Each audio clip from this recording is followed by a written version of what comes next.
Tonight on The Late Debate, more than 1,000 arrests as climate change protesters take over London. But did the police get it wrong? The police are absolutely right to respect the rights of protesters to protest peacefully, but to encourage them to do so lawfully. Plus, going nowhere, the essential transport projects on hold because of TfL's Crossrail crisis.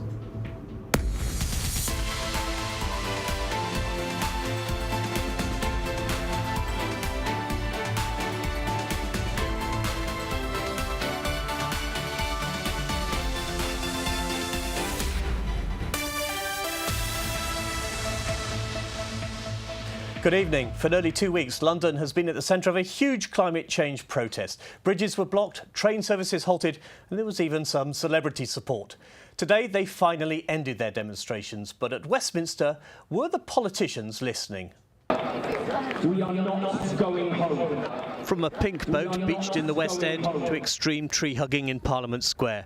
The climate change protests brought chaos to parts of central London. That, of course, was the aim. Throughout last week, Oxford Circus and Waterloo Bridge were out of bounds to traffic. Tens of thousands of Londoners had their daily commute disrupted, while demonstrators enjoyed the sunshine. When pictures emerged of police officers joining in the fun, it added to the anger and frustration of those asking, why was it tolerated for so long? Did the police get it wrong? No, I think the police are absolutely right to respect the rights of protesters to protest peacefully, but to encourage them to do so lawfully. And the police will arrest people who break the law, and that's why it's important the protesters protest lawfully. More than 1,000 protesters were arrested, but many simply rejoined the demonstrations as soon as they were released. These people are not going to go away. So, Minister, what has changed as a result of their protests over the last few days? Everything has changed in a way in that we now know how broad this protest is. We now know the depths of people's feelings. We are as frustrated as they are, if you like, about some of the challenges. When the 16-year-old Swedish campaigner Greta Thunberg spoke to MPs in the Houses of Parliament 2 days ago, the Prime Minister was criticised for not meeting her. But the Environment Secretary came instead with a message. Suddenly, it's become inescapable that we have to act. So the time to act is now. The challenge could not be clearer. Greta, your voice has been heard. Perhaps the most bizarre intervention came from the actress Dame Emma Thompson, who flew across the Atlantic to board the pink boat. Unfortunately, sometimes I have to fly, but I don't fly nearly as much as I did because of my carbon footprint, and I plant a lot of trees. Oxford Circus and Waterloo Bridge were finally reclaimed, but only after a huge police operation involving hundreds of officers and a rising bill for cancelled leave and overtime. To discuss the issues raised by the climate change protesters, I'm joined by Conservative London Assembly member Susan Hall, former leader of Harrow Council, and for the Green Party, Baroness Jenny Jones, a former Deputy Mayor of London and ex-member of the Metropolitan Police Authority. Welcome, both of you. Susan, first of all, we heard the Mayor say the police got it right. Do you agree? No, I don't actually, and I think the Mayor particularly didn't get it right by saying that he sympathised completely, and the police seemed to back off. So what should the police have done? Well, this is only my view. I think they should have gone in firmer at the beginning to make sure that roads weren't blocked, etc. I think that to have a pink vehicle in the middle of Oxford Circus and left there for so long was wrong, and to have Waterloo Bridge blocked off with lorries was wrong. I think that should have been dealt with. This is a very serious subject and it needs full attention. I absolutely accept that. But it is wrong for so many Londoners to have been put out to the extent they were. And if you ask me, it was encouraged by the Mayor in the first place till he realised it was going wrong. Jenny, you presumably, as a former member of the Metropolitan Police Authority, think the police have a difficult job, but did they get it right? Well, that's more... they did have a difficult job. I mean, they were clearly outnumbered for most of the time, and I think they handled it astonishingly well. Were they encouraged by the Mayor to hold back? Well, I don't know what the Mayor said, actually. I don't listen to him anymore, but, you know... Very sensible. from my point of view, the demonstrators were illustrating the sort of disruption that's going to happen with climate change. And they've done two things. They've made absolutely sure that climate change is being talked about on programmes like this, and they've also moved on the debate. So nobody's saying, oh, if climate change is happening Well, what anymore. about the People are right saying of when we're going to Londoners fix to it. get to work on time? Oh, you know, you can argue with the tactics, you can't argue with their overall aims. 60% of people polled said that they agreed with their aims, and now that's massive. And, you know, obviously the government has to listen to that. It's going to be very hard for the government, though, I think, to make the moves that they need to. You've both seen what happened at close quarters. You were in Oxford Circus last week. You were at the meeting with Greta Thunberg. She's done more to raise the profile of environmental issues than all of you Greens put together over years, hasn't she? It's really wonderful that she's doing it, because, quite honestly, we needed somebody like that who was going to be, if you like, so innocent and so clear on what we should be doing. It's fantastic she's there. And she's helping my work. I've been 5 years in the House of Lords, and I've been talking about climate change and disasters and so on, and everybody's going, oh yes, Jenny, you know. And now they're not. They're actually taking note. Are you inspired by Greta Thunberg? Or annoyed by her? No, I'm not annoyed by her, and I'm not annoyed by the whole theme and what they were trying to do. What I am very annoyed about is the fact that so many businesses were disrupted, people were disrupted, to actually block off core roads in London so that emergency vehicles can't get through is not acceptable. And it's my view that that should have been dealt with in a better way. How do the police go about doing it? We've seen protests today. The final protests, they've been on the roof of the DLR train again at Canary Wharf. They've glued themselves to the entrance to the stock exchange.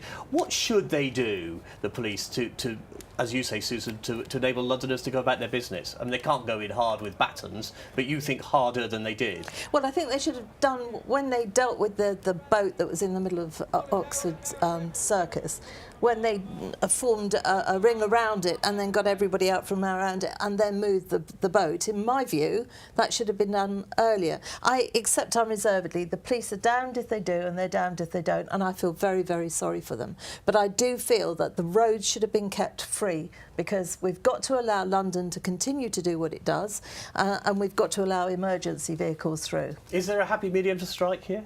Well, I think, you know, I've had disagreements with the police in the past, including being arrested for demonstrating. And I think in this instance, there was not much they could do differently. In fact, they handled it pretty well. I've never been at a demonstration where all the demonstrators start telling me how good the police have been. I mean, that's unknown to me. And so I think they did get it right, because there were thousands of people out there. OK, well, let's look ahead, because they're saying they're going to come back in the autumn. How should London, how should the police, how should City Hall deal with it? Well, I think it might be good to actually negotiate, for example, letting emergency vehicles through, and perhaps even letting buses through. I don't know. I don't know who's doing the negotiations, but there could be a way to actually keep London moving, but protesters still block roads to private cars and to polluting vehicles and that sort of thing. I support that. Well, I think we ought to take a look at this, because it's not just going to be the climate change people that will come down and demonstrate. If other groups see that they could cause absolute chaos and that the police will stand back, then they may well start to think about doing it. And what we need to do is to look at, if you just look at crime in London, in the last 3 years it's gone up 52%, that's knife crime. We need those police officers actually fighting crime. Well, we could also perhaps the government could stop all the cuts to the police and perhaps give them some money back, so that they can actually get more officers and London more at the backroom moment staff. can't afford to have police officers deployed to protest when people are being stabbed to death. Well, you know, people have been stabbed to death many, many times this year, and the police have responded, I think, on the whole, pretty well. But you can't use that as a justification for not policing a demonstration better. You have to give the police the resources they need, and they should have more resources for dealing with knife crime. And part of that is community policing, it's going into schools, it's all that sort of thing. And the Conservatives have cut the police budget year on year. Jenny, if I may just say, our last amendment at City Hall was an £83 million amendment to the budget to allow an extra 1,400 police officers on the street. Labour actually blocked that, and the Mayor didn't accept it. That would have allowed an extra 1,400 police officers on those streets to start dealing with this knife crime, which is out of control.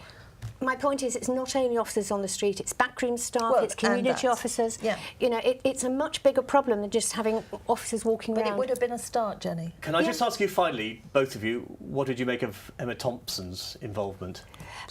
Well, I'm not very sympathetic to this idea that you can offset all these transatlantic flights, because quite honestly, if we're going to be serious about cutting our emissions to zero by whenever the date is, 2025, 2030, we're going to have to stop flying as much. Susan, what did you think? Oh, I thought it was just nothing but a stunt. It was absolutely ridiculous. Absolutely. There's her doing that. There's protesters gluing themselves to transport that we want them to use. And then we see pictures of fields of nothing but plastic rubbish left by the protesters. No, that wasn't that does theirs. not help. That wasn't their Well, rubbish in Susan? Hyde Park. The other things do not help. Susan, Jenny, thank you very much indeed. We've run out of time. Now, when it's open, we're promised Crossrail will be one of the wonders of the modern age, but it's running late and massively over budget. For an already stretched Transport for London, it's other projects that are paying the price. Oh, here we go. That's the sound of a cyclist taking his life in his hands. Simon Monk needs nerves of steel, not to mention helmet and high vis, to negotiate a roundabout feared by the cycling community. The junction in Greenwich has already claimed 2 lives. There should have been a segregated bike lane here, Cycle Superhighway 4, but the scheme's been held up. There's still a money issue here. They don't have the funding yet to do a scheme. Now, what they're proposing is to do a quick and dirty interim scheme here in the next few months. But we're still years away from proper safe cycling here. Transport for London's money worries have also been blamed for the closure of Hammersmith Bridge. The local council was expecting TfL to help pay for vital safety repairs.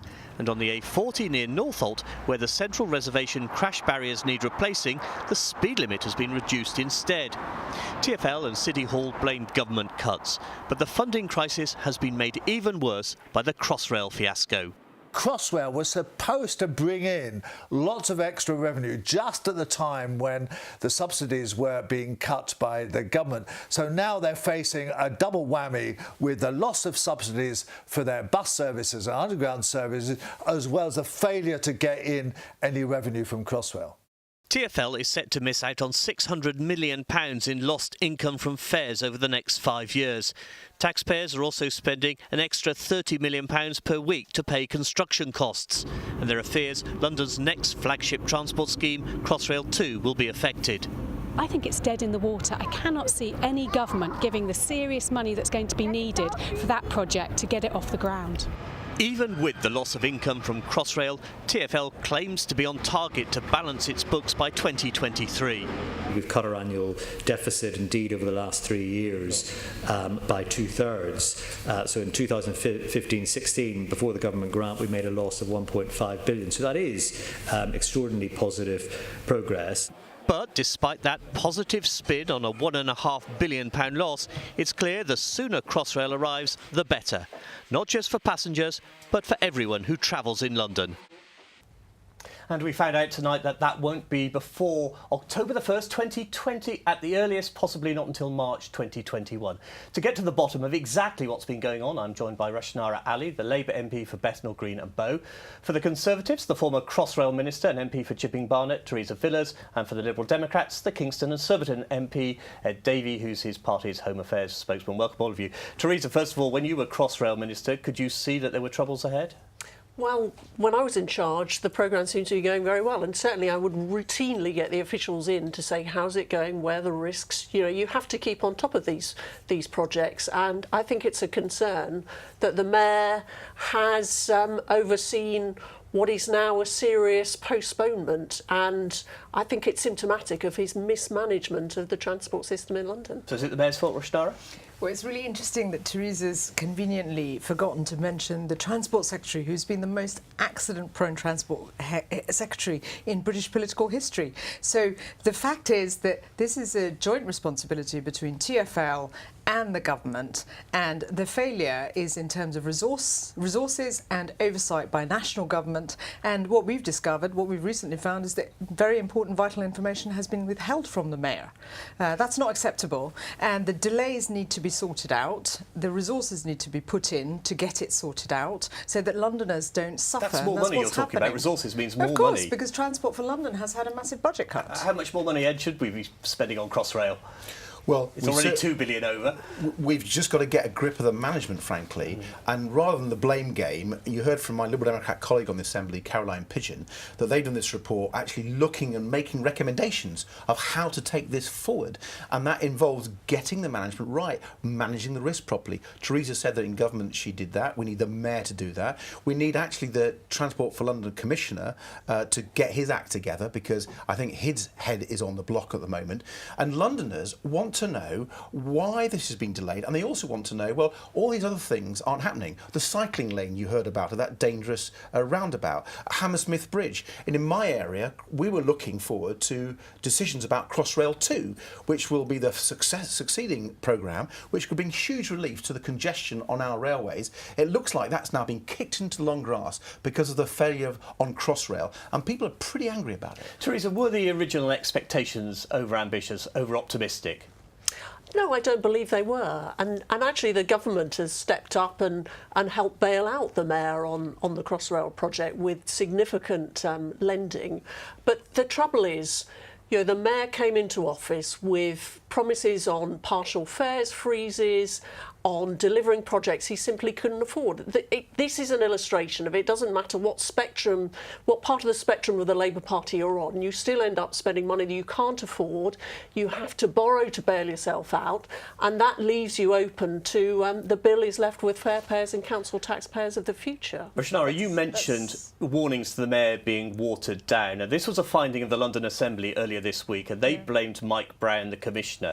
Let's have a listen to what his response was today when he spoke to Caroline Pigeon, as Ed mentioned, in the London Assembly earlier today. Given the evidence in our report, we recommend that you reflect on whether you think you're fit to continue in your role at TfL. And I was wondering perhaps we could address that one first. So no, I'm not reflecting on whether I'm fit to be in position. I believe I am. I've got full support of the Mayor, and that's the end of that issue from my point of view. So Mike Brown not reflecting on his position. Should he stay or should he go? Well, look, I think the most important thing, and I agree with Ed, that the governance and the management has to be sorted out, and we need to make sure that this project is delivered as soon as possible, given the delay, given the cost, because Londoners are suffering in terms of resources. And just on the wider point, the government has made very dramatic cuts to policing. We've lost many thousands of officers in London. I see that in my constituency. The Mayor has had to increase council tax to pay for that and put money into youth provision because of the youth service cuts. So there have been cuts in every direction. To say that the government, the Mayor is now responsible for all these failures that the government has instigated through dramatic funding cuts, which hadn't happened in the previous administration, it's got much worse, is really unfair. And I think the time and again we have these discussions, but essentially what Londoners need is for national government to work with the city mayor, whichever political colour they happen to be, to get things right, because that's what Londoners deserve. It's true, Theresa, isn't it, that Chris Grayling seems to have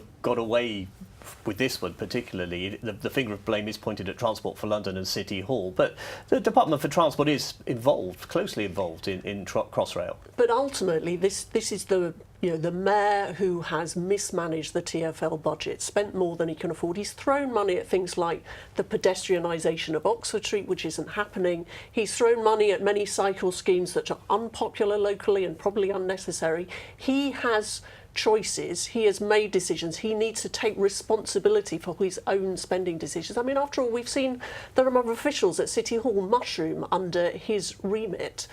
Those are resources that could be spent on new rolling stock on the Northern Line, which the Mayor has cancelled, or they could be spent on more police officers. He can't always blame the government for his overall resources. He has choices and he has to take responsibility. Who do you blame, mostly government or Mayor? I have to say I blame both of them. I mean, Theresa, as Crossrail Minister, was clear that she was involved in it. You were involved in the same government at that Mr. time, Grayling, I was in the Transport Department. Mr. Grayling ought to be on top of this, and I'm afraid he has a record of failing miserably time after time. And let's remember, he can't just delegate this to the Mayor of London. This is a national project, having massive national implications in our capital. He should be working with the Mayor. They should be sitting down together. I blame both of them. Why aren't they sitting down together, sorting this out together, bringing their Department of Transport's officials together with the TfL. It's a failure on both their counts. It is the implications for other transport schemes that we've talked about that is worrying. Do you blame the Mayor for partially freezing fares for causing some of TfL's... Fares went up dramatically under Boris Johnson when he was mayor, and at the same time people's real wages were frozen for nearly a decade now. So what the mayor did was try and increase use of public transport such as buses, cycling, and that requires better subsidies. He's done that on transport, on buses and on the underground. So, you know, what he's done is been true to his principles about being making sure that we reduce carbon emissions. Now, you can either encourage people by giving them subsidies to do that, or you carry on with a situation where you don't have use of buses and cycling and encouraging cycling. If the former mayor of London, who started some of the cycle lanes, you know, when he did it, it was all perfect as far as people like Theresa are concerned. Suddenly, if it's a Labour mayor trying to do these things, it becomes problematic. And I just think Ed's right. We need to make sure national government and city governments work together to improve the quality of life for people. And that's what really counts. Do you think any future mayor can afford another partial fares freeze like this one, or do you think this one will die at the end of this mayoral term? Well, you saw the budget that was announced. You saw the amount of cuts. You saw the overspending. It's a huge problem. I mean, TfL's finances are in a complete mess. And so any mayor has got to be very careful about what they promise. But government has also got to realise that it's got to give proper support. Government cuts, subsidy cuts, are partly the problem with TfL's budget, aren't they? Look, there were some reductions in the budget, but that is not an excuse for the mayor. But what I would respond, of course, I agree that it's important for the government and TfL and the mayor to work together to try and resolve the problems with Crossrail. And indeed, that is exactly what is happening. And as a result of the request that the mayor has made, the Treasury and the DfT are providing significant extra resources and extra borrowing capacity to enable to get the mayor through this initial crisis. But he simply cannot blame all of this on the reductions in subsidy from central government, because he's the mayor of one of the greatest cities in the world. He has to take responsibility for his decisions on fares and his decisions on spending. Briefly, we're just a year away from the next mayoral election. Despite all the problems Sadiq Khan has had with Crossrail and funding, will he be elected again? Well, I very much hope so, because Sadiq's had to work under huge challenges, particularly around crime and police cuts, as well as youth service cuts and the rest of it. And he's inherited a very difficult situation. So I hope people will vote for him again. I very much hope that Sean Bailey will win, because I think Sean's got much better ideas on how we tackle crime. There's an amazing lady called Siobhan Benita. She was in Whitehall delivering things, and the problem with Sadiq Khan, he's not delivered. Siobhan Benita can. She's a good Liberal Democrat. Thank you very much indeed. We've run out of time. Thank you to all my guests tonight, Susan, Jenny, Rashnara, Theresa and Ed. I'll be back next month, just a week before the European elections, assuming the government hasn't sorted Brexit by then. Till then, thank you for watching and good night.